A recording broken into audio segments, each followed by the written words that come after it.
In today's episode of the podcast, I'll be sharing with you all of the things I have been making lately. So get cozy and let's dive in.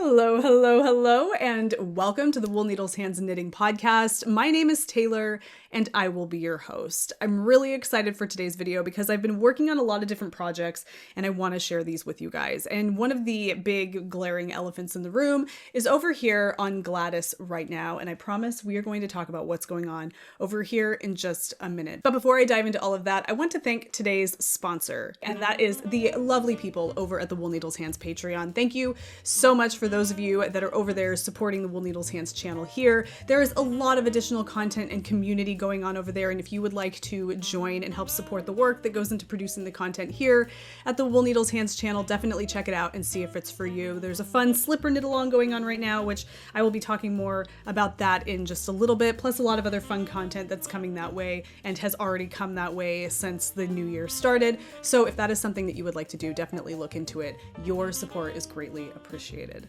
Let's dive in to some of the things that I have been working on lately. And I want to start, where do I want to start? You know what? Let's go ahead and start with my slipper. We are working on a specific slipper knit along over on Patreon right now, and it is the Woodland loafers. These are adorable loafers. They're knit in bulky weight yarn, and the pattern, honestly, I've already knit one, and I feel like it's a fantastic pattern for an advanced beginner or even an adventurous beginner who wants to try some new techniques, play around with short rows, with wrap and turns, with gusset shaping. And that might sound overwhelming, and I'm telling you, the pattern does a great job of holding your hand through the whole process, so it's really not anything to run away from, in my opinion. This is the first one that I have made. Now, they're adorable. They aren't for me style-wise, and you're going to see this that's just where I wove in the ends for my pom-pom. I know that's kind of unsightly, but honestly, I can't think of a better way to just like weave those ends in to hold my pom-pom in place, and we'll talk about that in just a second. If I were using the same color yarn, it would be a lot less noticeable, obviously. Now, these, I love the pattern, and I think they're really cute, but they're just not for me in terms of the way they look on my feet. They're not kind of what I go towards for slippers, which is kind of silly, honestly, because I'm wearing moccasins right now. These are like indoor leather-soled moccasins, which I love, and they have that kind of whole loafer vibe. But this just isn't, I put this on my foot and I just didn't love it. I knit these a little bit smaller, and that might be why I don't love it, is they fit me, but they fit more like a slipper sock than they do like a loafer. But I had Angus try them on, and they looked so cute on him, and he really liked them. And so I decided I'm going to be knitting my Woodland loafers for Angus. And yes, I put a pom-pom on there. The actual pattern has a little I-cord loop-de-loop that goes on the back, but I don't want to knit I-cords. I don't want to do it. And I know it's like 3 inches of an I-cord, not even that. I just can't be asked to make an I-cord. And this little part of yarn right here that's sticking up is driving me absolutely bonkers. So I'm going to cut that part down. But yeah, so I decided not to do that. And I wanted to put a pom-pom on the back because I'm just kind of being selfish and I think it's adorable. If Angus doesn't like it, I'm going to take it off and whatever. But he likes things like that. He loves pom-poms. He loves cute things like that. And so I think he'll appreciate the pom-pom on the back. And I mean, come on. How stinking cute. I made this pom-pom while I was filming the Patreon update video for the slipper knit along. And it came out on my pom-pom maker. It's a 45 millimeter pom-pom maker. And when I made it with this leftover yarn from my Mexican blanket. And so when I made it, the pom-pom was much bigger, but then I really trimmed it down with my sewing scissors to make it nice and dense, which is what you want for a pom-pom that's going on a pair of slippers. So those are that's my first Woodland loafer. I don't know how best to show this to you, but how cute is that? The construction of these is really interesting. It blows my mind how people come up with these like construction ideas for slippers and socks and whatnot. But I love how thoughtful the construction is. You can see it's more narrow over here at the heel, and it widens out as it gets to kind of like the wide flat part of our foot, and then narrows down at the toe. And then for that kind of loafer style look, you just have a gusset going up the toe like that. It's so cool. And then this cool little flap which when I bound off the stitches, I guess I bound them off too tight because that little arch right here is not quite as flappy as it's supposed to be.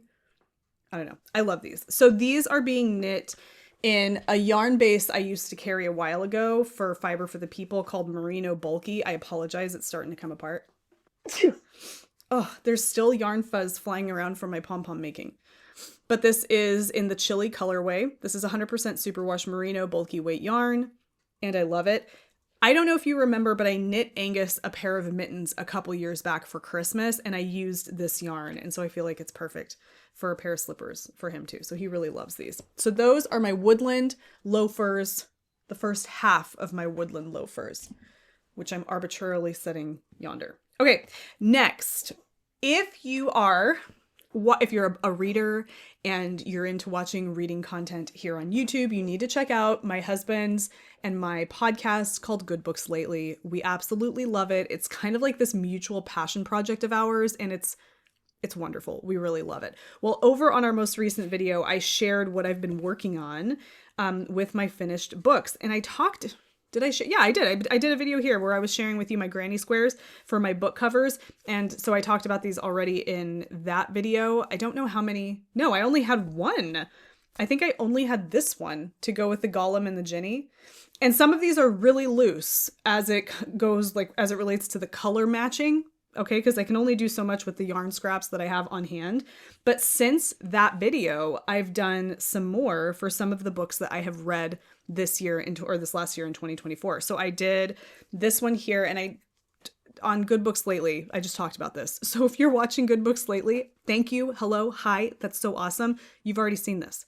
But this is my Vampires of El Norte granny square, The Familiar by Leigh Bardugo. I just finished Night Circus by Erin Morgenstern.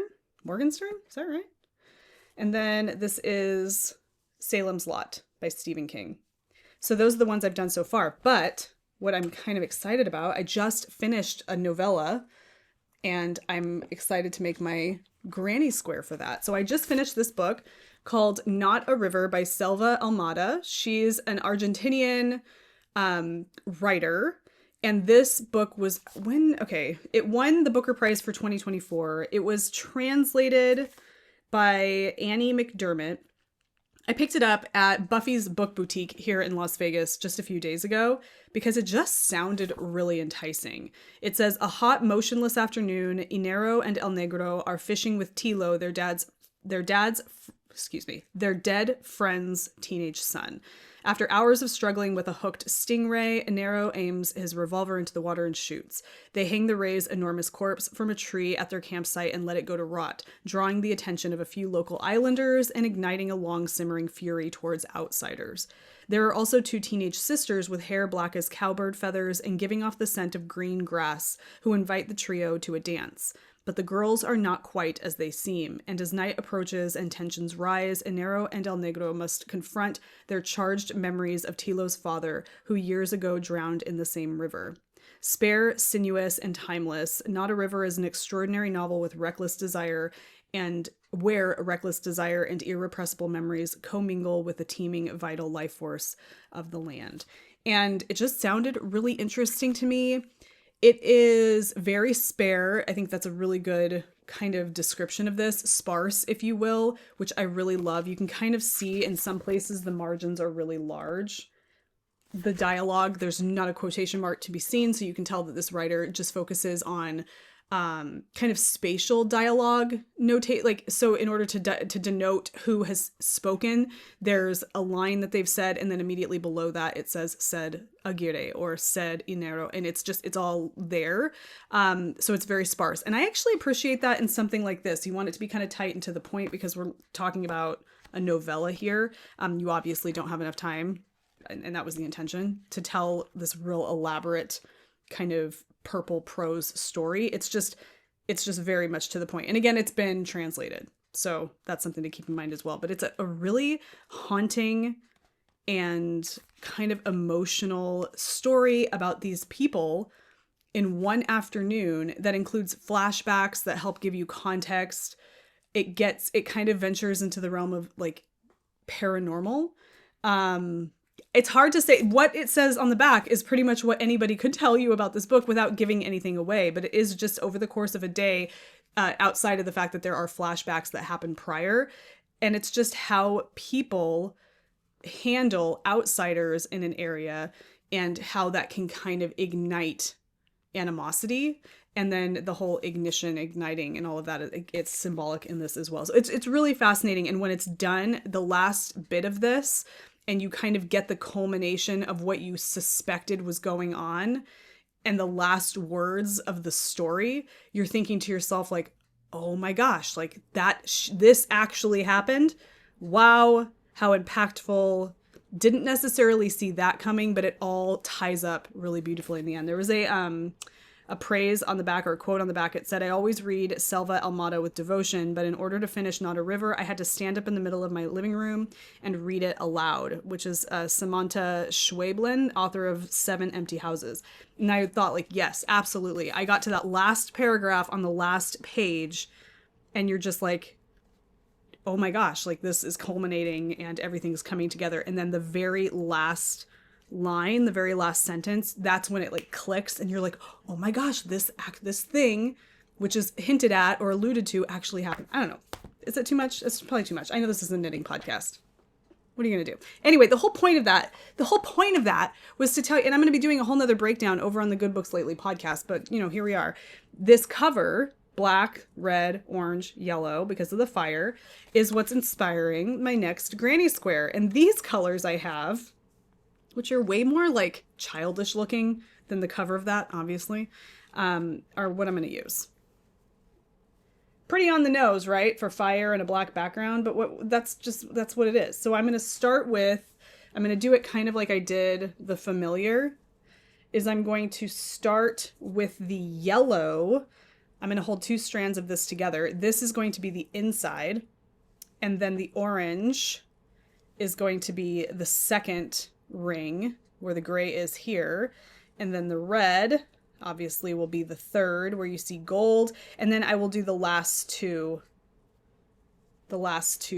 rounds in black, and so it'll look like this, and that will be my granny square for my book cover project that I'm doing. And somebody had mentioned in the comments of that video that I posted, I'm tidying up as I do this, that I should turn it into a book bag. My thought was very much like, well, a blanket or something, like a granny square blanket. But then somebody mentioned a book bag, and then I saw this picture that you see here, which has a granny square book bag. And I honestly, I don't know if there's a pattern for that, to be honest. I just found the picture and I loved it. But that's what I'm going for. The bag itself, I would make with the granny squares, and then I would just do like, a canvas strap attachment somehow. But I absolutely love the book bag idea. You know what I almost kind of, okay, hold on. I'm going to show you something. Okay, so I don't know if this is anything, but I have bags like this coming out of my eyeballs. They're those like reusable bags that are made out of, I don't know, whatever that like fabric is, you know, that reusable bags are made out of. It doesn't, what does it say? Does it say? It's just 100% recycled plastic. Oh, this one is made from 100% recycled plastic bottles. That's great. And I got this at Barnes & Noble because it was $1.50 and we needed a bag and I didn't want a plastic bag. So I got this one. But what I was thinking was I wanted to line my book bag. And I'm thinking, well, why not just use this as the liner for my book bag? I could turn it inside out so that picture doesn't come through any of the like holes in each of the granny squares, because I just need the fabric, you know, and I don't want to sew a bag. I don't want to buy the fabric for it because I already have so many of these. So turning this inside out and somehow creating my bag of granny, or my granny square, like out, like liner, or not liner, but like the outside around this bag. Does that even, I mean, what I would imagine is if I look at this bag, how long is this? So how many granny squares long is this? Let's do some approximations here. 3. I can get 3 granny squares for the length of this bag. You see that? Right? So 3 granny squares, and then 1, 2. I might even be able to squeeze Maybe it can go around the outside. I don't know how I'm going to do this. If you have ideas, let me know. But I really would love to be able to just use something like this as the inside lining of my bag without having to, because it needs to have some kind of a liner to add some structure. I don't know. Those are my thoughts. I'm a complete amateur when it comes to making anything out of granny squares. So you'll just have to pardon my ignorance if that's what it's coming off like. But I need your help. So let me know. Let me know your thoughts. But that's that. Okay. Enough of this, enough of the book stuff. Good books lately. Check it out. They're pretty fun people, if I do say so myself. But I have something else I want to share with you. The elephant in the room. Now, I just recently did a video where I compared the Felix pullover to the no frills sweater.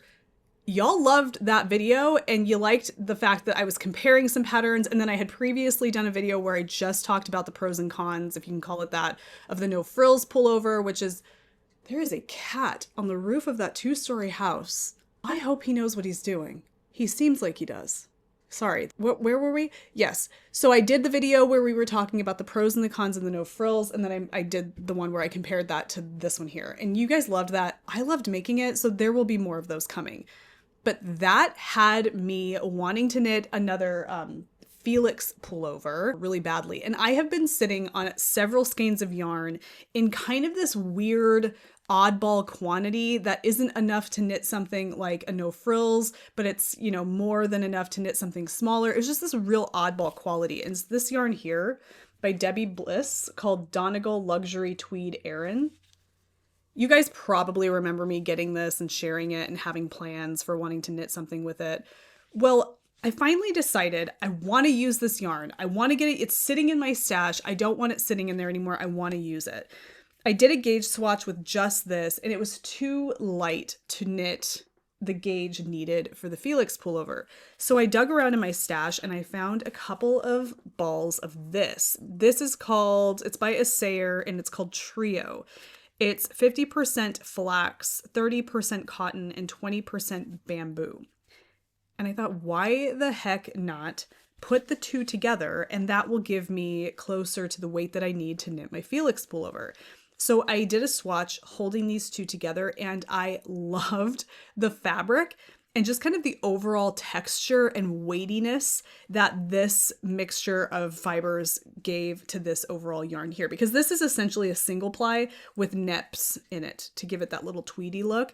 This is going to add some structure, some durability. It doesn't have this isn't going to have any resilience because we have bamboo and cotton here, but this will provide whatever resilience we need because this is 100%, I will tell you, 100% wool.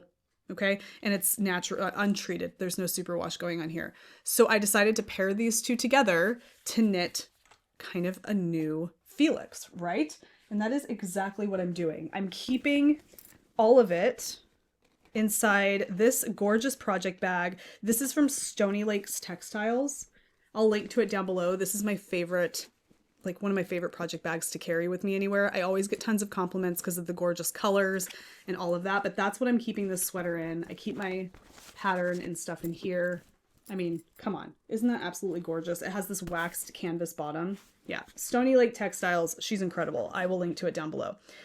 So here we have it. This is my new Felix. So I'm going to hold it up here. It's time to give Gladys's thing a wash. what is that? What was it? There's like what is that? Okay, I don't know. Here it is. How stinking cute. Okay,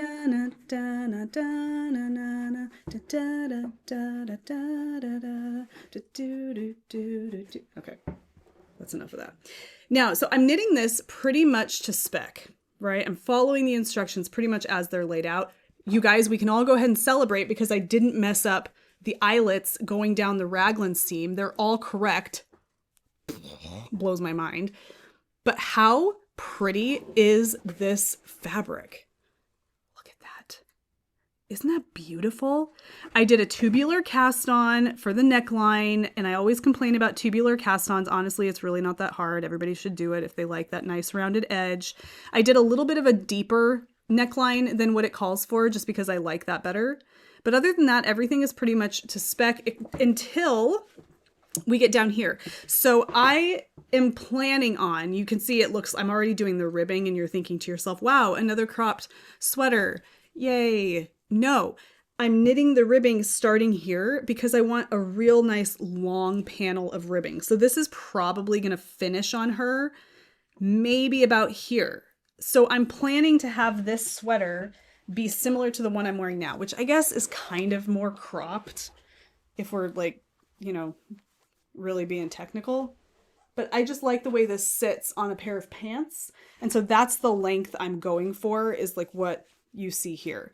And, but I wanted to give it that extended, wow, let's get closer, bring it in. But I wanted to give her the sweater, it's not for Gladys, it's for me. But I wanted to give the sweater a longer ribbed section because I just think that is a cool look. So that's what I'm doing right now, is I'm knitting ribbing, but I'm going to knit it for quite a ways, about 4 inches of ribbing, which would give me from my underarm roughly. So right now I'm sitting at 5.5 inches of length from the underarm. The whole sweater calls for 11. So from the underarm down to the very last, to the bind off edge is 11 inches if you're following the Felix pattern for my size, which would give me roughly it's about almost 5.5. I can do math. 5.5 more inches of ribbing. So that means my ribbing will be, that's a lot of ribbing. That's like 1, 2, 3, 4, 5, 6 inches of ribbing. That's a lot of ribbing, but it's going to be super cute. So we're going to have 6 inches of ribbing on the bottom of this. And this guy is flying off the needles. I have not touched this for the last 2 days because I've been kind of busy doing some other stuff. But when did I start this?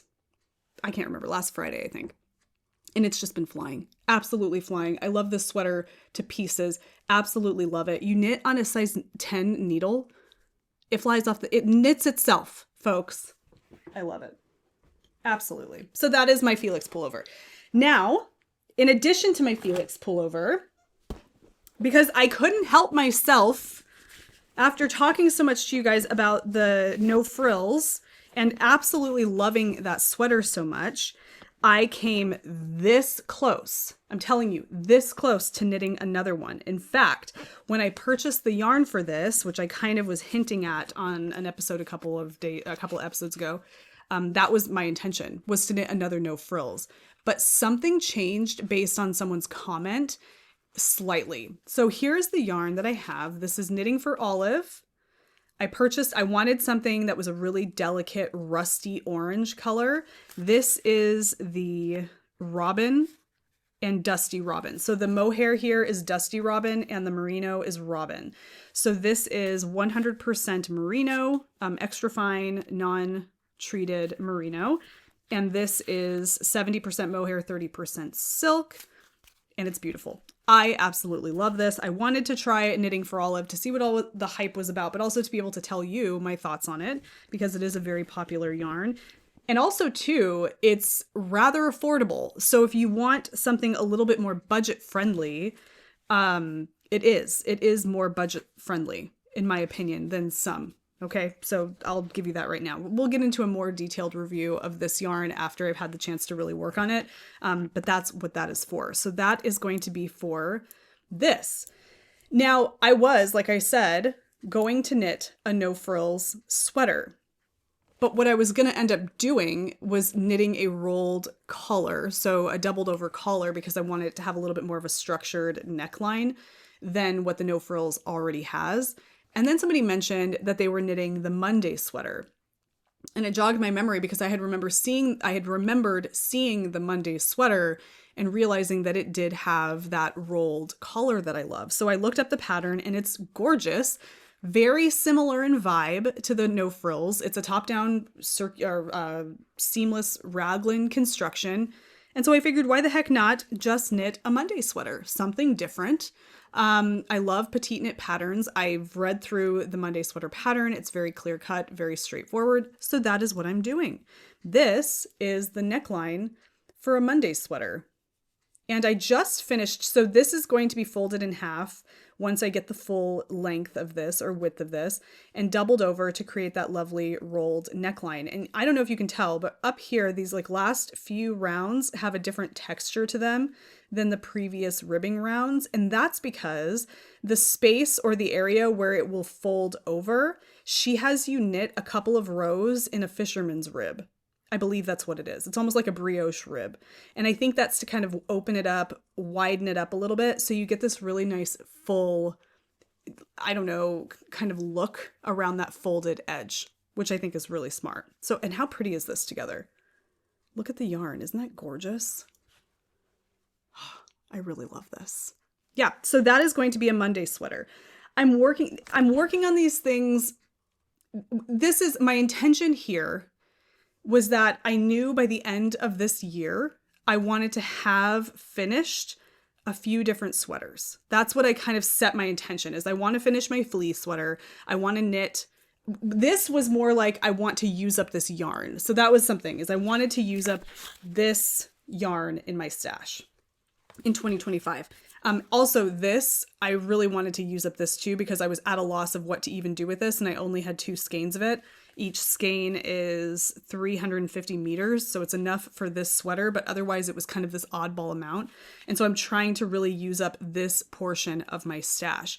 I wanted to knit another no frills, but I decided that the Monday sweater kind of fills that gap in my wardrobe because of the folded neckline. So I would like to do that. I wanted to try knitting for Olive because it's something that everybody talks about, all of these things. So this is all kind of my intention for 2025. I don't plan on casting on any additional sweaters, and you can go ahead and record this if you'd like to hold me accountable. I don't plan on casting on any additional sweaters anytime soon.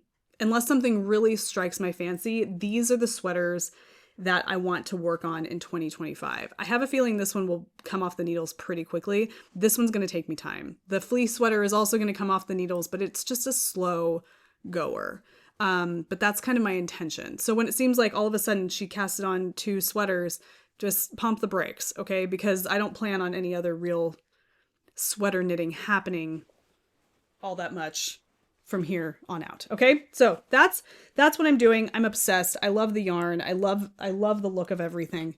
I'm loving it. This is actually a project bag that was sewn for me by my son's kindergarten teacher last year. And it is based off of the pattern by Grainline Studio that matches was it called the Scout? It's supposed to look like the Fringe Supply Company bag. That was like the bigger field bag. And I absolutely love it. It's one of my favorites too. Absolutely love it. So there's that. And that is where we find ourselves. I've shared my granny squares. I'm still working on granny squares for my dockside throw. That was another intention I had and goal moving into 2025 is I wanted to knit more granny squares or crochet more granny squares for that project. Those are building up as well. I figured I would stick to just these granny squares for this video today. But that's what I've been working on. I hope you guys are doing really well and having a great beginning to your new year and getting some projects done. What are you working on? Let me know. I will see you guys in another video very soon. I would like to put up another one before the end of the week. So hopefully I will see you then. Until then, happy knitting, happy making, happy whatever it is that you're doing. Take care, be well, and I will see you soon. Bye.